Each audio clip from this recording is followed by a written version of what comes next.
से शायद ये बंद हो जाता है और उसके बाद अक्टूबर तक इस नेशनल पार्क को बंद रखा जाता है। तो अब ऐसे में मार्च का महीना है, प्रधानमंत्री के आने के बाद लोगों में और एक्साइटमेंट होगा। तो अभी उनके पास 1 से 2 महीना है वहां पहुंचने के लिए, जो लोग अब वहां पर जाना चाहते हैं। हाँ, जो मई से ये काजीरंगा नेशनल पार्क बंद हो जाता है क्योंकि बारिश का सीजन रहते हैं, बाढ़ आते हैं काजीरंगा में, और उसके बाद अक्टूबर के बाद फिर खुला जाता है। लेकिन मार्च महीना में काजीरंगा में जाने के लिए बहुत अच्छा है। अभी जो अंदर की जो ये जो कोहरा रेंज है, काजीरंगा की कोहरा रेंज, और काजीरंगा में 4 रेंज है, कोहरा, बागोरी, बूढ़ा पहाड़ और अगरतली। इन चारों रेंजों में जो बहुत सारे टूरिस्ट आते हैं। लेकिन अभी बहुत अच्छा समय है काजीरंगा में जाने के लिए, और प्रधानमंत्री ने भी जी भर के काजीरंगा की जो प्राकृतिक सौंदर्य है उसने देखा है, और उसका फोटो भी खींचा है और वीडियो भी लिया है। तो ये सब आज उसका ट्विटर, एक्स और जो फेसबुक में वो सब थोड़ी देर के बाद ही वायरल हो जाएगा शायद। लेकिन अच्छा बात है, अच्छा खबर है असम की पर्यटन उद्योग के लिए, असम की काजीरंगा की पर्यटन उद्योग के लिए, कि काजीरंगा असम का स्वाभिमान है। काजीरंगा असम में सबसे ज्यादा टूरिस्ट काजीरंगा में ही आते हैं। तो अभी प्रधानमंत्री का यहाँ पे प्रधानमंत्री के दौरे के बाद काजीरंगा के पर्यटन को और ज्यादा बढ़त मिलेगी, ऐसा आशा की जा रही है। और उसके बाद अब वो सैला के लिए रवाना होगी। सैला पास में जो 13,000 फीट के ऊपर जो टनल बनाया गया है, उस टनल का उद्घाटन होने के बाद नॉर्थ ईस्ट की सिक्योरिटी के लिए, इंडिया की सिक्योरिटी के लिए काजीरंगा नेशनल पार्क के बारे में आप जरा दर्शकों को और बताइए, क्योंकि हमें पता है एक सिंग वाले गेंडे के लिए मशहूर है, बाघ भी यहाँ पर बड़ी तादाद में मिलते हैं। क्या कई सारे पशु पक्षी भी अलग अलग प्रजातियों के यहाँ पर हैं, और कौन से जानवर यहाँ पर हैं, थोड़ा और बताइए। हाँ, काजीरंगा जो राष्ट्रीय उद्यान है, नेशनल पार्क है, 1904 में ये लॉर्ड कार्जन की जो वाइफ मेरी कार्जन ने काजीरंगा में पहले जो 1 हॉर्न राइनो का उसने यहाँ पे देखा था। उसके बाद काजीरंगा को रिजर्व करने के लिए बोला गया था। तो 1905 से काजीरंगा को ऐसे एक रिजर्व किया गया। उसके बाद काजीरंगा में 1 हॉर्न राइनो, जो रॉयल बंगाल टाइगर, जो वाटर बफेलो, जो बियर है, जो और ये काफ़ी सारे जानवर मिल जाते हैं। और यहाँ पे सिर्फ जानवर ही नहीं, बहुत सारी पक्षियाँ, 5,500 पक्षियों को यहाँ पे मिलते हैं। तो काजीरंगा राष्ट्रीय उद्यान में बहुत सारे जो ऐसे जानवर को पाया जाता है जो धरती की बाकी जो साउथ अफ्रीका में जैसे जो मिलते हैं, जो हाथी बहुत बड़ी तादाद में मिला जाता है काजीरंगा में। तो और काजीरंगा राष्ट्रीय जो नेशनल पार्क है, बहुत सारे जो यहाँ के जो पेड़ है और बहुत सुंदर है, अंदर की जो एनवायरनमेंट है। तो काजीरंगा राष्ट्रीय उद्यान, यहाँ पे 4 नदियाँ है, ब्रह्मपुत्र के अलावा भी और 4 नदियाँ काजीरंगा को जोड़ते हैं। तो काजीरंगा राष्ट्रीय उद्यान के लिए जो राष्ट्रीय उद्यान में जो टूरिस्ट आते हैं, वो एक बार काजीरंगा के दौरे के बाद सब लोग काजीरंगा कितने सुंदर है उसको मालूम चलता है। तो मैं एक बार फिर बोलना चाहूँगा कि काजीरंगा राष्ट्रीय उद्यान की जो ये मिहीमुख जो फॉरेस्ट कैंप से यहाँ से और कुछ ही देर बाद ही प्रधानमंत्री मोदी का काफिला यहाँ पे से फिर आएगा, और फिर पुलिस गेस्ट हाउस में जाके 1 घंटा रुकने के बाद वो फिर पानबाड़ी हेलीपैड से यहाँ से लौट जाएगी। लेकिन काजीरंगा के लिए बहुत खुश आज दे जाएगी प्रधानमंत्री, क्योंकि प्रधानमंत्री नरेंद्र मोदी ने देश का पहला प्रधानमंत्री होगा जो काजीरंगा में आके रात गुजारे और यहाँ पे जीप सफारी, हरी सफारी किया है। तो असम के लोगों को भी बहुत अच्छा लगा है, क्योंकि किसी राष्ट्रीय नेता और एक प्रधानमंत्री ने असम को, काजीरंगा को इतना इम्पोर्टेंस दिया है। और पहले जब जो असम में जब कांग्रेस की गवर्नमेंट चल रही थी, तो बहुत बड़ी तादाद में 1 हॉर्न राइनो किलिंग हुआ था। उस टाइम भी जब नरेंद्र मोदी 2014 से पहले जब यहाँ पे चुनाव प्रचार के लिए आया था, तभी लेकिन काजीरंगा में जो गेंडा का बहुत गेंडा का हत्या हुआ था, उसके बारे में भी उसने अपनी स्पीच में बोला था। और जब बीजेपी के गवर्नमेंट आने से जो गेंडा का जो हत्या वो बंद करने का ऐलान किया था। तो अभी असम में जो 1 हॉर्न राइनो किलिंग पूरी तरह से बंद हो गए हैं। और इन सारे चीज़ों के लिए अभी जो काजीरंगा में वो आए हैं, काजीरंगा के प्रिजर्वेशन के लिए, काजीरंगा के और काजीरंगा को सुंदर बनाने के लिए जो भी कोशिश है वो करेगी। तो इन सब चीज़ों से एक बात बोलना पड़ेगा कि नरेंद्र मोदी के आने के बाद काजीरंगा के पर्यटन को और बढ़त मिलेगी। और निश्चित रूप से आसाम के लिए आज एक बहुत अच्छा दिन है, और शुभ दिन है, क्योंकि असम की जो पर्यटन उद्योग को प्रधानमंत्री के दौरे के बाद और फिर बढ़त मिलेगी। नीलोत्पल, वो तस्वीर लगातार हम दर्शकों को न्यूज 18 इंडिया पर दिखा रहे हैं जब प्रधानमंत्री नरेंद्र मोदी यहाँ पर पहुंचे, सुबह सुबह का वो वक्त था। नीलोत्पल, आप चूंकि वहां के बारे में बेहतर जानकारी रखते होंगे, ये बताइए कि इससे पहले कई सालों तक जो अवैध शिकार था एक सींग वाले गेंडे का, ये बहुत बड़ा मुद्दा रहा। विभिन्न राजनीतिक दलों ने विधानसभा में भी इसे एक बड़ा मुद्दा बनाया और फिर अब क्या ये खबर आपके पास है कि पिछले कुछ वर्षों में अगर देखा जाए तो इस अवैध शिकार में कमी आई है, उसकी स्थिति वहां पर खास तौर पर इस नेशनल पार्क के भीतर बेहतर हुई है या आसपास के इलाकों में देखें?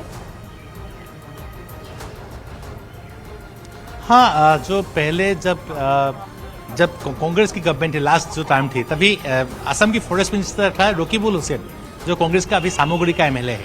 तो रकीबुल हुसैन के टाइम में यहाँ पे हर महीना 40-50 ऐसा राइनो किलिंग हुआ था। तो उसके बाद जब 2014 में जब नरेंद्र मोदी ने पहले बार चुनाव प्रचार के लिए असम में आया था, तभी उसने बोला था कि अगर बीजेपी की सरकार असम में आएगी तो राइनो किलिंग पूरी तरह से बंद किया जाएगा। तो उसके बाद जो 2016 में पहली बार जब असम में बीजेपी ने गवर्नमेंट किया, उसके बाद ही लेकिन राइनो टास्क फोर्स बनाया, राइनो की प्रोटेक्शन कमांडो यहाँ पे बनाया और आसपास की जितने भी जगह थी जहाँ पे जो पोस्टर्स ने जो शेल्टर लिया था, तो उनको भी यहाँ से भगाया गया। बहुत सारे लोगों को पकड़ा गया, बहुत सारे एनकाउंटर किया गया। 100 की तादाद में जो पोस्टर्स मारा गया, बहुत सारे AK-47 रिकवर हुआ। तो इन सब किसी जो गवर्नमेंट ने स्ट्रिक्ट एक्शन लेना शुरू किया पोस्टर्स के खिलाफ, तभी यहाँ पे राइनो किलिंग बंद हो गया। और उसके बाद अभी राइनो का जो पॉपुलेशन है वो भी बढ़ रहे हैं। तो ये सब चीज़ है जो जिसकी वजह से लोग खुश है काजीरंगा को लेके। और अभी जो प्रधानमंत्री खुद आए हैं यहाँ पे दौरा किया है, अभी सुबह 5:45 पे वो यहाँ से गुजरे तो हाथी सफारी के लिए, जो प्रद्युम्न नाम का एक हाथी यहाँ पे प्रधानमंत्री के लिए, उसको प्रधानमंत्री की हाथी सफारी के लिए रेडी करके रखा गया था। उसका नाम क्या दिया गया था? प्रद्युम्न, सबसे जो स्ट्रॉन्ग तगड़ा हाथी है काजीरंगा का। उसके बाद जो जीप सफारी के लिए जीप भी बहुत सुंदर तरह से सजाया गया। तो अभी 12 जीप लेके उसने जीप सफारी किया है, हाथी सफारी किया है। उसके बाद वो फिर पुलिस गेस्ट हाउस को आएंगे, उसमें वहाँ पे कुछ देर रुकने के बाद फिर लौट जाएगी पानबाड़ी हेलीपैड से। कितने किलोमीटर की नीलोत्पल सफारी होती है इसमें? ये कितना बड़ा रूट होता है, कितना समय लगता है इस पूरी सफारी में जो प्रधानमंत्री करने के लिए निकले हैं?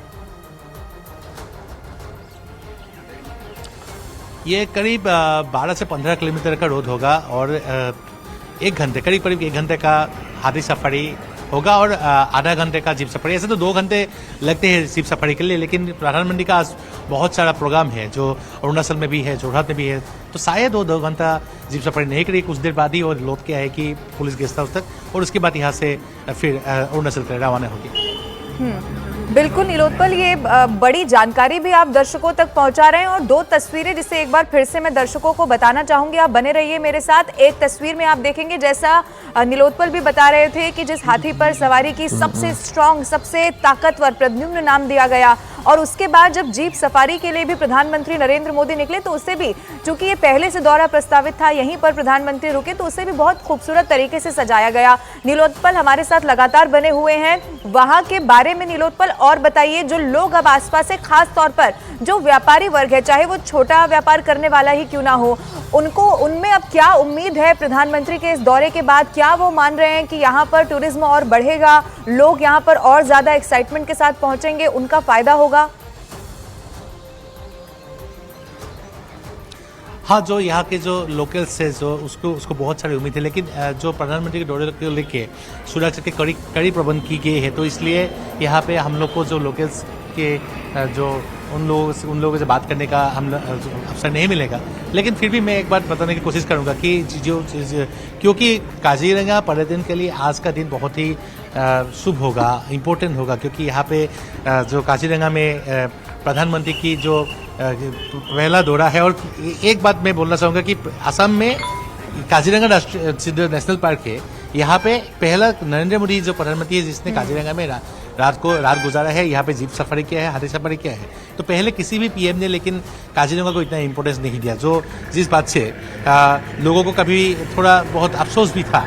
लेकिन अभी प्रधानमंत्री खुद आया है, यहाँ पे दौरा किया है, यहाँ पे जीप सफारी किया है, हाथी सफारी किया है, और एक बात है कि काजीरंगा के नाम पे इस बार से नए जो डिलिमिटेशन की बात, काजीरंगा जो कॉन्स्टिट्यूएंसी जो लोकसभा जो कंस्टिट्यूएंसी है उसका नाम भी काजीरंगा कर दिया गया है। पहले कोलियाबर कंस्टिट्यूएंसी के अंदर काजीरंगा आया था, तो काजीरंगा को ज्यादा इंपॉर्टेंस देने के लिए इस गवर्नमेंट ने यहाँ के जो लोकसभा कंस्टिट्यूएंसी है उसका नाम भी काजीरंगा किया है और काजीरंगा को ज्यादा इंपॉर्टेंस दिया है। तो इस बात से मैं एक बात बोलना चाहूँगा कि काजीरंगा के लिए एक गवर्नमेंट ने बहुत सारा इंपॉर्टेंस दिया है और यहाँ पे पहले से जो टाइगर प्रोजेक्ट है, राइनो का जो प्रोजेक्ट है, इन सब चीज़ों में भी ध्यान दिया है।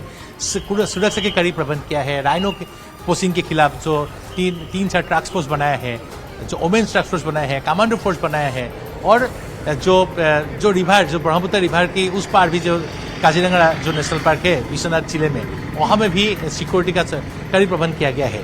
तो इसीलिए इसी वजह से लेकिन काजीरंगा में जो टूरिस्ट को के साथ साथ काजीरंगा की जो गेंदे है या टाइगर, हाथी, इन सब की सुरक्षा के लिए भी जो प्रबंध किया है, इसलिए लोग खुश है। और अभी जो प्रधानमंत्री का यहाँ पे जो दौरा किया है, इस दौरे के बाद काजीरंगा के जो ऐसे भी टूरिस्ट लास्ट 2-3 साल से कोविड के बाद फिर काजीरंगा में टूरिस्ट का बढ़त हो गए है, तो अभी और ये बढ़त और दुगना होगा, ये सब लोग सोच रहे हैं। प्रधानमंत्री के दौरे के बाद काजीरंगा में और टूरिस्ट आएगी और पर्यटक आएगी, उसके बाद असम की पर्यटन के लिए भी बहुत अच्छा संदेश आएगी, यही सबका उम्मीद है।